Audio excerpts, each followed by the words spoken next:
Shalom, peuple de l'Éternel. Aujourd'hui, nous abordons un thème très important qui touche la cellule familiale. Nous parlons aujourd'hui de l'homme chrétien et son foyer. L'homme chrétien et son foyer. Et nous avons pour texte de base 1 Pierre chapitre 3 verset 7. La Bible dit: Marie, montrez à votre tour de la sagesse dans vos rapports avec vos femmes, comme avec un sexe plus faible, honorez-les, comme devant aussi hériter avec vous de la grâce de la vie, qu'il en soit ainsi, afin que rien ne vienne faire obstacle à vos prières.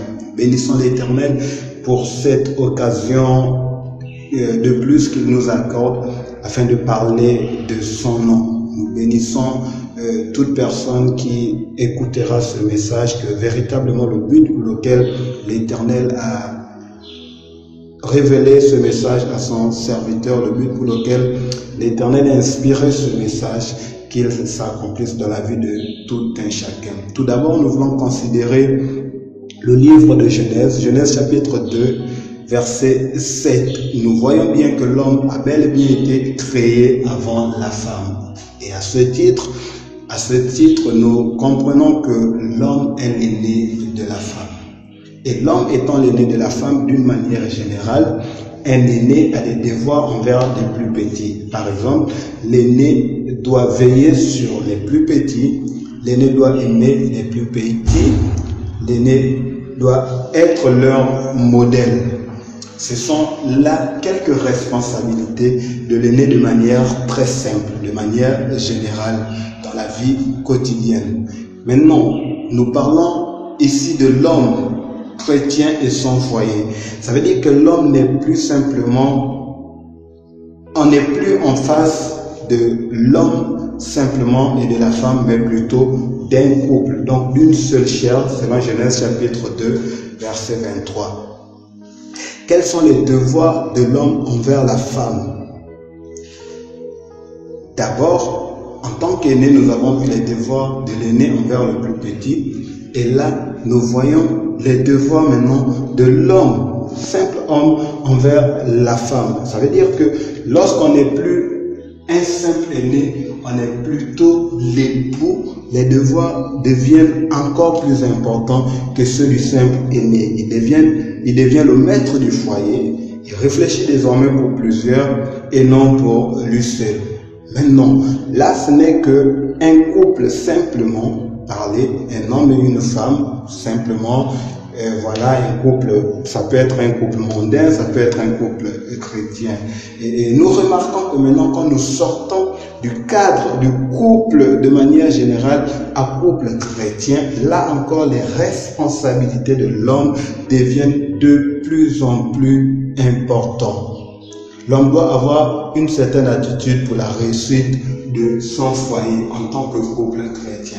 Donc, au début, nous avons vu les devoirs d'un aîné d'une manière générale, quelques devoirs d'un aîné. Et là, nous avons parlé de la responsabilité de l'homme dans un couple simple, un couple normal.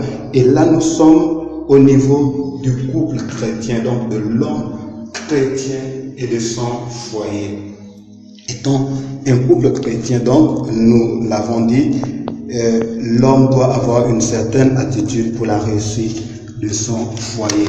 Quelle est alors l'attitude que cet homme doit avoir pour la réussite de son foyer? Une des choses capitales que l'homme doit initier dans son foyer, c'est la prière commune, donc les cultes de famille, selon Ecclésiaste chapitre 4, versets 9 à 10.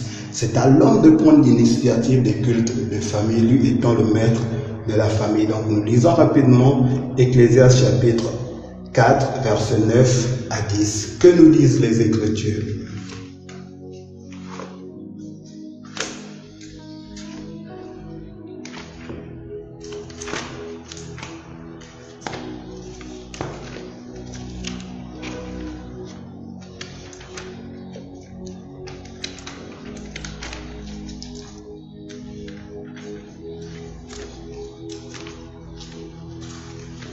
Donc, Ecclésiaste 4, verset 9 à 10. Découvrons ce que les Écritures disent.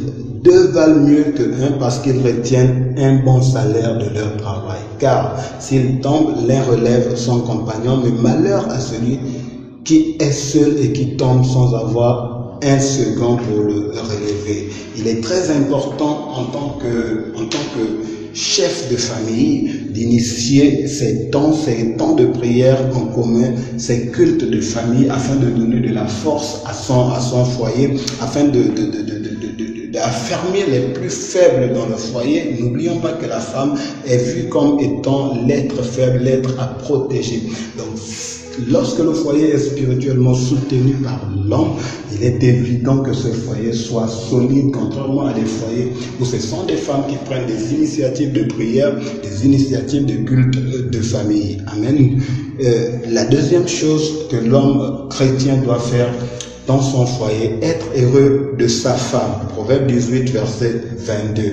L'homme chrétien, l'homme doit être heureux de la femme qu'il a épousée. Il doit trouver sa joie, son bonheur dans cette femme, selon que nous enseigne Proverbe 18, verset 22. Il y a des hommes qui ne sont pas heureux de la femme. Je ne peux pas comprendre qu'un homme qui épouse une femme, tu t'es battu avec tout ce qu'on nous demande, surtout pour les Africains, tout ce qu'on nous demande pour épouser la femme, mariage à la coutume, la liste, tout ce qu'il faut, les espèces, tout le cérémonial, et avec tout cela, le mariage à l'état civil, tellement il y a des choses à faire, des dépenses, des efforts à fournir, il y a beaucoup d'énergie à dépenser. On ne comprend pas comment l'homme n'arrive pas à être heureux de sa femme. Nous devons être très heureux de nos femmes, ces créatures merveilleuses. Tu dois être en joie, très content quand tu regardes ta femme. Vraiment, tu es très heureux, tu es fier, ta joie déborde. Tu ne dois pas être comme si tu regrettais de l'avoir épousée. Amen. Autre chose que l'homme doit faire, l'homme chrétien dans son foyer, l'aide mutuelle. La Bible dit dans Genèse 2, verset 18, donc la Bible parle de faire à l'homme une aide semblable. Et vous conviendrez avec moi que l'aide ne vient pas faire tout le travail. L'aide vient se compléter dans le travail qu'il y a à faire, dans la tâche qu'il y a à faire. On a des tâches domestiques, on a la vie spirituelle également. L'homme doit véritablement aider sa femme. Ils doivent se supporter mutuellement. Nous ne voulons pas, aujourd'hui c'est triste de voir ces foyers chrétiens qui donnent l'impression d'avoir épousé une machine à travailler, une machine à tout faire dans la maison, et l'homme lui il est là sous les arbres, il a les bras croisés. Ce qui l'intéresse, c'est seulement de manger, c'est seulement de donner de l'argent, et puis c'est suffisant, alors que la femme a besoin d'être aidée. Moi, il m'arrive par exemple en tant que pasteur, et c'est vraiment je le fais de bon cœur, et je le dis toujours, tout homme qui fatigue sa femme la journée prépare son propre malheur la nuit. Les mariés, les initiés comprennent quelque chose. Imaginez un seul instant, tentez cette expérience-là, de vous réveiller un week-end, vous envoyez les enfants au week-end, et là vous accompagnez votre femme au marché, vous faites des petites courses, un petit marché, vous venez vous préparer ensemble, après vous prenez une douche ensemble, et après vous allez siester. Waouh! Vous allez découvrir que les choses seront différentes que celles que vous avez l'habitude de faire. Amen, amen. L'autre chose encore que l'homme en tant que chrétien, l'homme en tant que maître de foyer, l'homme chrétien doit faire, il doit exprimer son attachement à sa femme. Il y a des hommes qui n'expriment pas leur attachement à leur femme. Aujourd'hui, c'est triste, c'est désolant de voir des hommes, des couples chrétiens où la femme n'a jamais marché main dans la main avec son époux. C'est désolant. Jamais les deux ne sortent ensemble pour marcher. Jamais les deux ne font des sorties communes. Et c'est très désolant. Certains même, tu l'aperçois de loin, et quand tu demandes où est ta femme, il te la montre du doigt très loin. C'est très désolant. Bien-aimés, prenons l'habitude d'avoir des petites tenues communes avec madame. Prenez un joli pas, une fête, des belles tenues, et puis voilà. Aujourd'hui, c'est vraiment triste. de voir que des chrétiens n'arrivent plus à exprimer cet amour, cet attachement. Il y a des couples qui font même pas de sortie commune. Monsieur sort à son heure, madame sort à son heure. Et les deux vont se retrouver juste devant. Des couples qui, s'ils partent de la maison ensemble, ils reviennent en queue de poisson parce que devant, ça n'a pas marché. Prenez l'habitude d'exprimer votre attachement à votre femme. Et il y a des hommes, c'est triste de constater qu'il y a des hommes qui n'ont jamais pris de toilette commune avec leur épouse. Très triste de le constater. Un homme qui a épousé sa femme, je dis toujours aux jeunes couples, imaginez vous devez sortir à 7 heures, vous avez un rendez-vous à 7 heures, et vous avez prévu vous réveiller à 5 heures pour vous laver. Malheureusement, le sommeil va avoir raison de vous, et là vous vous réveillez à 6 heures. Vous êtes deux dans la maison, il y a une seule douche. Si chacun passe à son tour, vous perdez du temps. Alors, vous allez ensemble à la douche, vous prenez votre douche à deux, et là vous gagnez largement de temps, vous pouvez rattraper les 1 heure perdue. Et non seulement ça, parfois je m'amuse à dire à mon épouse la différence entre un célibataire et un homme marié, c'est que lorsqu'on regarde le dos de l'homme marié, il y a des endroits où sa main ne peut pas arriver pour nettoyer son dos quand il se lave. Mais justement, sa femme est là pour pouvoir pallier à ce problème. Il en est de même pour la femme. Vous allez voir les endroits où la main de l'homme ne peut pas arriver. Autant le célibataire a le dos sale à ces endroits, autant l'homme marié a le dos sale également. Et on se demande finalement quelle est la différence. Ayez l'habitude des toilettes communes. Lavez-vous ensemble de temps en temps. Waouh, je vous assure que c'est merveilleux. Il y a un secret dans ces choses-là que nous négligeons. Autre chose que l'homme chrétien doit faire pour la bonne marche de son foyer, s'entendre avec au moins un des parents les plus importants de votre femme. S'entendre avec au moins un des parents les plus importants de votre femme. C'est triste de constater qu'aujourd'hui, il y a des chrétiens. Tout le monde est devenu sorcier. Tout le monde est devenu l'origine de nos échecs, de nos blocages, à tel point que vous allez voir un couple, c'est juste eux, monsieur, madame et leurs enfants. Et le jour où il y a un problème, c'est difficile. C'est difficile que le couple puisse aller demander conseil aux parents de la femme ou aux parents de l'homme. Tu ne peux pas avoir épousé la fille de quelqu'un et tu ne t'entends avec personne dans sa famille. Tout le monde est sorcier dans sa famille. Mais ce sont les mêmes sorciers-là qui t'ont donné la liste de la dot. Ce sont les mêmes sorciers-là qui t'ont donné la fille, leur fille en mariage. C'est véritablement, je ne sais pas si les chrétiens réalisent ces choses-là. Et aujourd'hui, on est en train de se perdre pour de telles choses. Je ne comprends pas. Et quelles sont ces femmes qui encouragent leurs hommes à être en mésentente avec leur propre famille? Comment tu peux encourager ton homme à être en mésentente avec ta famille à toi? Toi, en tant que femme chrétienne sensée, et toi, l'homme également, tu rentres dans ce moule et tu deviens ennemi de sa famille. Prions qu'il n'y ait jamais de problème, mais en cas de problème, quelle est ta couverture? Vers qui iras-tu crier? La sagesse africaine nous apprend qu'il y a deux animaux dans la basse-cour, il y a deux animaux qui nous indiquent le lever du jour. Donc tu as le coq qui chante pour annoncer le lever du jour, et il y a le cabri qui se frotte à ta maison pour te convaincre qu'effectivement le jour s'est levé, il faut que tu t'élèves. Et la sagesse africaine nous dit, si tu te bats avec ces deux animaux, tu seras toujours et toujours surpris du lever du jour. Donc il est très important de s'entendre avec au moins un des parents les plus importants de votre femme. Autre chose, homme chrétien et son foyer, n'est jamais négliger les petites querelles. Il faut régler les petites querelles avant le lendemain. Ephésiens 4, verset 26. À cause du temps, nous n'allons pas lire. Prenez ces passages, notez-les et lisez-les à tête reposée. Donc, ne jamais négliger les petites querelles.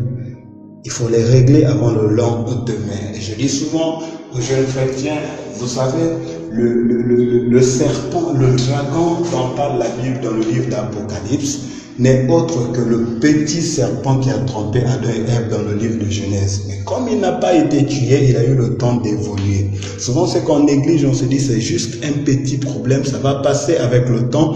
En vérité, quand ce problème-là va grandir, il va atteindre une proportion où vous ne pourrez plus jamais le régler. Donc, il est très important en tant que chrétien de veiller à ce que ces petits problèmes-là soient réglés avant qu'ils ne grandissent. Vous savez, il y a une partie, il y a un passage de la Bible que nous avons soit mal compris ou compris à moitié. La Bible dit que le lit conjugal soit exempté de souillure. Et beaucoup de gens se sont dit que, en fait, je peux tout faire, toutes des bêtises, tant que je ne les fais pas sur le lit conjugal, je ne souille pas le lit conjugal. Et on a ramené ça, c'est la mauvaise compréhension de cette partie des Écritures. Le lit conjugal est souillé ici par tout ce qui est abominable à l'Éternel. Le lit conjugal est souillé ici par tout ce qui n'honore pas l'Éternel. Partout, le fait pour vous d'avoir une vie secrète dans votre vie de couple, c'est déjà une manière de souiller le lit conjugal. Le fait d'avoir une rancune, dormir avec une rancune, dormir avec la haine, avec la colère, c'est déjà une manière de souiller le lit conjugal. Donc veillez à ce que rien ne souille ce lit conjugal-là. Négligez jamais des petites querelles. Ne vous dites pas que c'est juste une petite querelle et puis on va régler ça demain.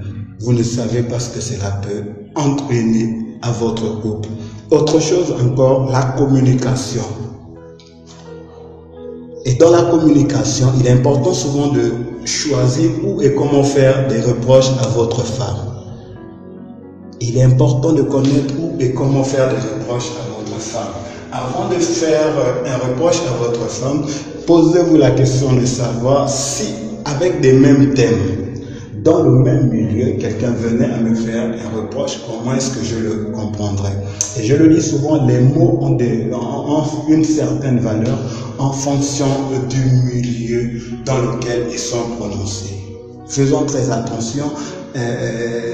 Une parole entre deux personnes peut amener le sourire et cette même parole amener la tristesse ou alors amener une querelle simplement parce qu'elle a été prononcée dans un lieu public devant plus d'une personne. Et donc faisons toujours attention lorsque nous devons faire des reproches à notre femme.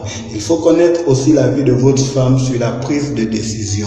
Il y a des hommes qui estiment que c'est lui le maître, c'est lui qui a le plus gros salaire, il est avec sa femme, c'est lui l'homme du foyer, il n'a besoin d'associer sa femme à aucune des décisions.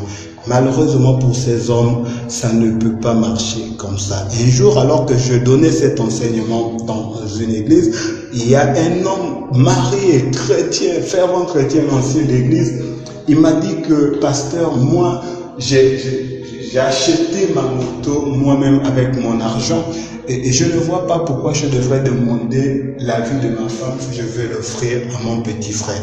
Il n'en est pas question, c'est ma moto, j'ai acheté avec mon argent et je la donne à qui je veux. Et j'ai compris une chose, c'est que cet homme n'a pas encore compris la vérité, la profondeur des Écritures. La Bible dit que l'homme quittera son père et sa mère et s'attachera à sa femme et les deux deviendront une seule chair. Et là, je dis à ce frère, dans cette partie de l'Écriture, la Bible fait ressortir trois verbes principaux.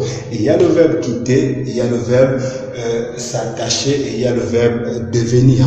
Malheureusement, il y a beaucoup de couples chrétiens, beaucoup de couples qui ont juste quitté, c'est-à-dire ils sont partis de là où ils étaient avant.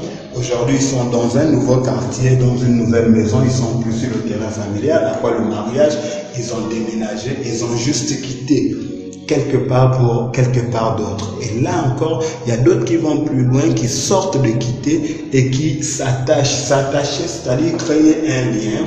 Ils ont créé un lien, ils sont en alliance parlez bien du mariage, ils sont en alliance parce que ils ont donné de la marchandise, on leur a donné une femme.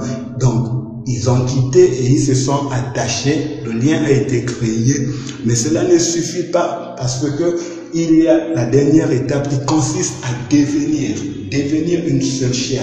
C'est quoi devenir une seule chair? Quand je ne réfléchis plus pour moi, je réfléchis maintenant pour madame et moi, nous sommes en train de devenir une seule chair. Et lorsqu'il n'y a plus le moi dans le foyer, c'est plutôt nous, les intérêts de madame, les intérêts communs, m'importe, nous sommes là en train de devenir. Mais malheureusement, plusieurs, soit ils sont au stade simplement de quitter, ils sont dans une nouvelle maison, ou ils sont au stade d'avoir, de s'être attachés, donc il y a une alliance qui est là, mais rares sont les couples qui deviennent. Quand un couple est devenu, il n'y a plus le moi, tu ne peux plus dire, je n'ai pas besoin de la vie de ma femme pour donner ma moto à mon petit frère. S'il y a encore ce genre de raisonnement, c'est que l'on n'est pas encore devenu une seule chair. Autre chose encore que l'homme chrétien doit faire pour son foyer, il ne doit pas avoir des secrets personnels, sauf le secret professionnel. L'homme ne doit pas avoir des secrets personnels en dehors du secret professionnel. Dans le couple, les problèmes commencent lorsqu'un des conjoints a sa propre cuisine interne. Par exemple, les coups de fil spécial, un coup de fil spécial, les messages personnels. Il y a des couples comme ça là, c'est-à-dire que madame peut décrocher tout type d'appel, sauf quand c'est certains numéros qui appellent, mais qui n'ont rien à voir avec le travail. Et une fois que ça sonne et que ce sont ces numéros-là qui apparaissent, c'est la bagarre dans le salon, c'est la bagarre, on se discute le téléphone.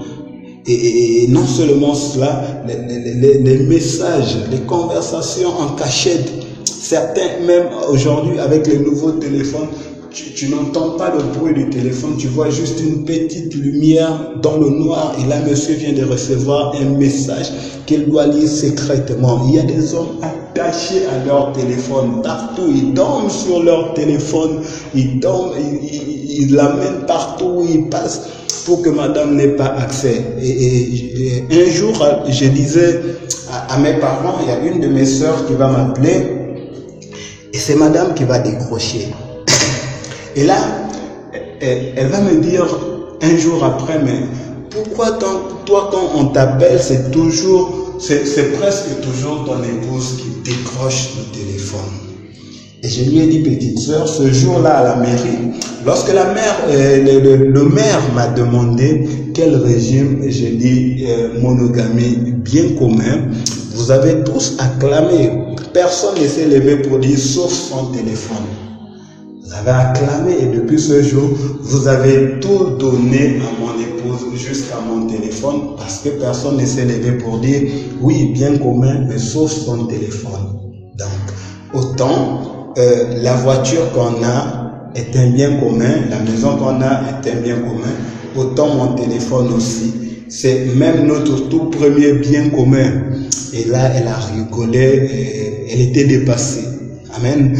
Donc, c'est triste de voir qu'aujourd'hui, même les chrétiens se donnent à ce genre de situation, à ces petites cachotteries où il faut aller répondre à des coups de fil. Vous êtes au salon et quand le téléphone sonne, c'est comme si le salon n'a plus le réseau est maintenant dans une autre pièce de la maison ou dehors.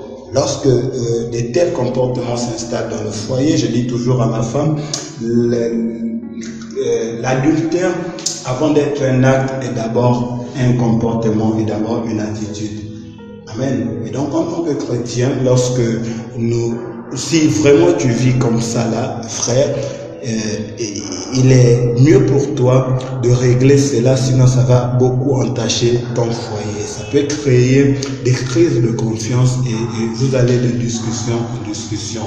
Cela amène souvent l'autre à voir des pensées négatives lorsque tu n'es pas à la maison. C'est-à-dire, si à la maison devant moi, il me cache son téléphone, il efface ses messages, il va répondre au téléphone en cachette, il dort sur son téléphone, il l'amène partout sur lui, ça veut dire que quand il sort de la maison, c'est certainement pire. Et du coup, toutes les fois que tu es dehors, madame a des palpitations et cela entache votre couple. En tant que chrétien, il faut véritablement revoir cette manière de fonctionner. Autre chose également que l'homme chrétien doit faire pour son foyer, prendre la peine d'écouter souvent votre femme. Ayez l'habitude d'écouter votre femme. C'est très important. Il y a une grâce que Dieu a mise au-delà de la femme, c'est l'intuition. La femme est dotée d'une intuition que vous n'avez pas aidée. Et bien de fois, j'ai failli me retrouver dans des situations compliquées, mais pour avoir écouté ma femme. Je dis certainement ce monsieur est bien vêtu, ce monsieur parle bien, ce monsieur donne l'impression d'être un homme de bonne moralité, mais je sens au-delà de moi qu'il y a un peu de flot. Amen. En tant que chrétien, prenons souvent la peine d'écouter notre femme. C'est vraiment de très bonnes conseillères.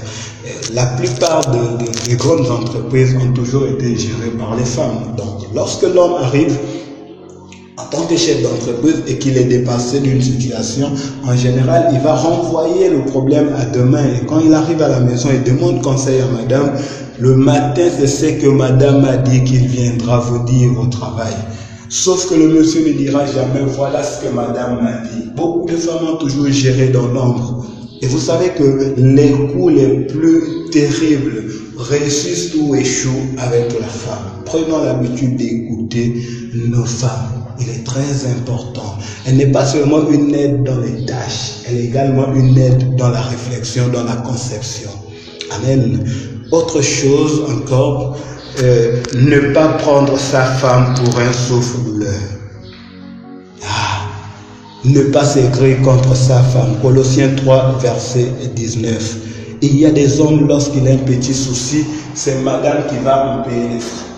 Il rentre énervé à la maison parce qu'il a eu un problème au travail. Il ne parle plus à sa femme. C'est vraiment compliqué. Il y a des hommes qui vivent comme ça là. Non, la personne n'est pas là pour être un souffre-douleur pour vous. Il ne faut jamais être aigri contre sa femme. C'est la paix, c'est le bonheur, c'est la joie. C'est une grâce que l'Éternel t'a accordé d'avoir cette femme. Beaucoup aujourd'hui ne remarquent même plus la beauté de leur femme. Tellement ils sont aigris, énervés contre ces femmes-là. Amen. Autre chose, c'est de ne jamais, alors là, jamais quitter le lit conjugal, peu importe le problème.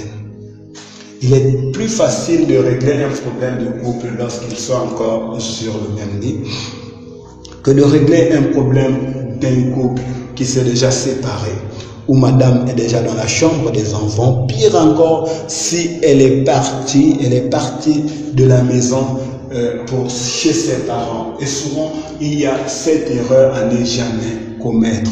Ne jamais commettre. N'acceptez jamais de vous séparer de corps avec votre femme, de séparer de lit avec votre femme. Il sera très difficile de régler votre problème. Le problème risque de prendre une autre proportion. Amen. Nous voulons nous arrêter par là aujourd'hui et véritablement que ce message trouve un écho favorable et que un couple qui était terni soit restauré au travers de ce message, que l'homme en tant qu'aîné, en tant que responsable chef de famille, prenne véritablement ses responsabilités. Béni soit l'Éternel encore pour ces moments. Merci pour votre attention. Nous revenons très bientôt avec d'autres thématiques. Que Dieu vous bénisse.